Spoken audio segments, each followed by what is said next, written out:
Okay, this is part 2 of Federalist number 10. Just keep in mind, please, that this is just going to be the reading of it. And then we'll come back once I go through the whole thing, read the whole thing to you. We'll come back and have a little deeper look at it. So I was just at the beginning of the first paragraph. Let me just go ahead and start reading from this part. The instability, injustice, and confusion introduced the public councils have, in truth, been the mortal diseases under which popular governments have everywhere perished, as they continue to be the favorite and fruitful topics from which the adversaries to liberty derive their most specious declamations.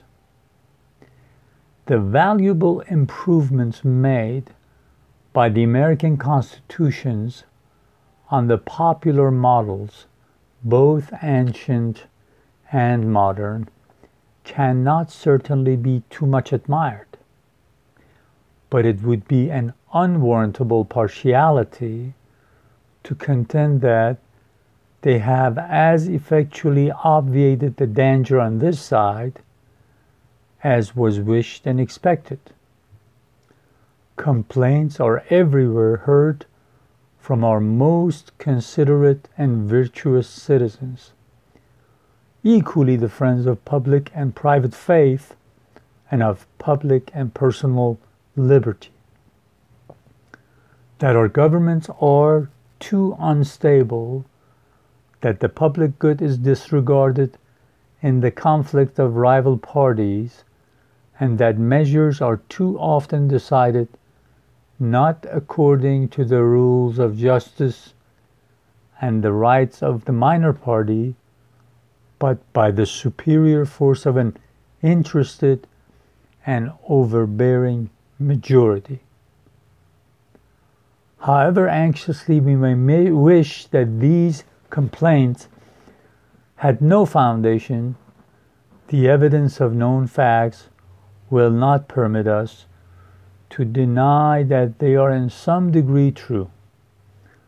It will be found, indeed, on a candid review of our situation, that some of our distresses under which we labor have been erroneously charged on the operation of our governments.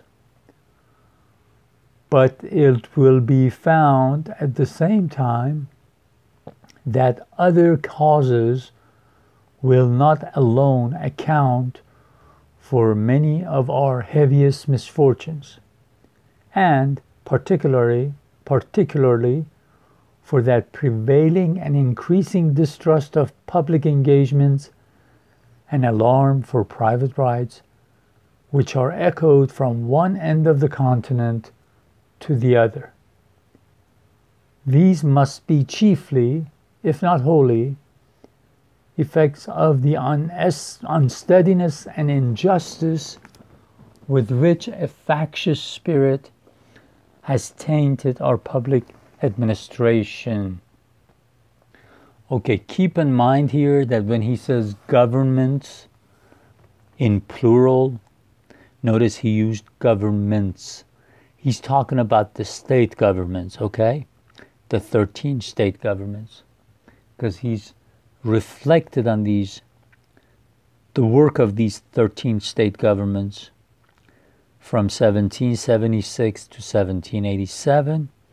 And then remember, he wrote the memo to himself, The Vices of the Political System of the United States, which is very important to us. This is what we are doing, except we're doing it in a even more in depth and with much more information, with much more reliable history to go on. We want to study federalism in the United States Canada and other parts of the world, and the European Union look at their progress, their weaknesses, and learn from it, and one day apply it and write a blueprint of a good union for all of the people of the world. So I continue with the next paragraph. Okay, this is the part that I said Madison himself will give us the definition of faction. Look, this paragraph, this short paragraph, is actually his definition of faction.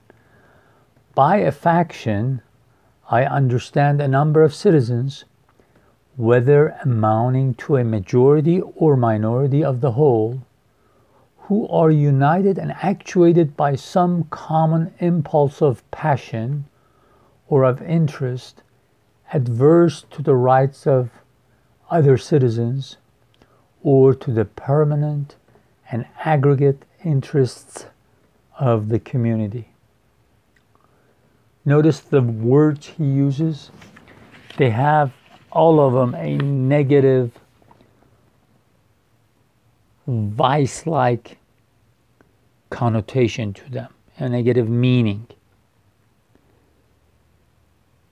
Like actuated by some common impulse of passion.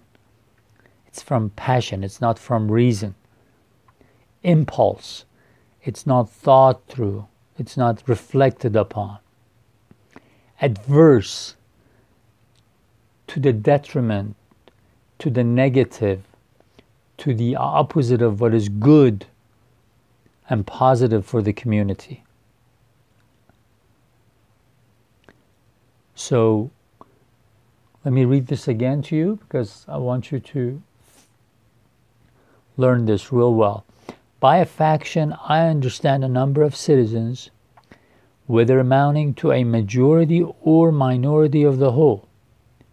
Okay, it could be a majority, it could be a minority of the community, of the country, who are united and actuated by some common impulse of passion or of interest, adverse to the rights of other citizens or to the permanent and aggregate interests of the community.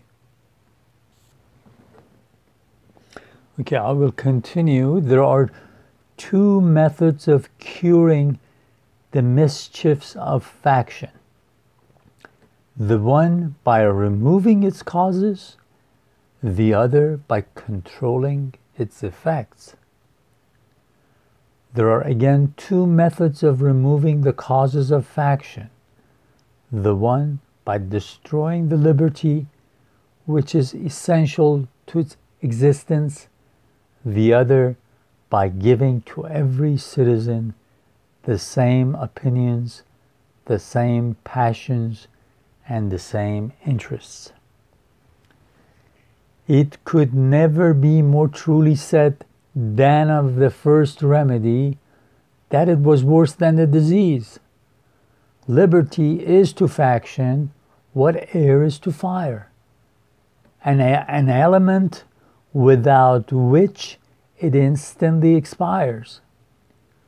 But it could not be a less folly to abolish liberty, which is essential to political life, because it nourishes faction, than it would be to wish the annihilation of air, which is essential to animal life, because it imparts to fire its destructive agency. Okay, this was another beautiful paragraph, so let me read it to you again. It could never be more truly said than of the first remedy that it was worse than the disease. Liberty is to faction what air is to fire, an element without which it instantly expires. But it could not be a less folly to abolish liberty, which is essential to political life, because it nourishes faction, than it would be to wish the annihilation of air, which is essential to animal life, because it imparts to fire its destructive agency.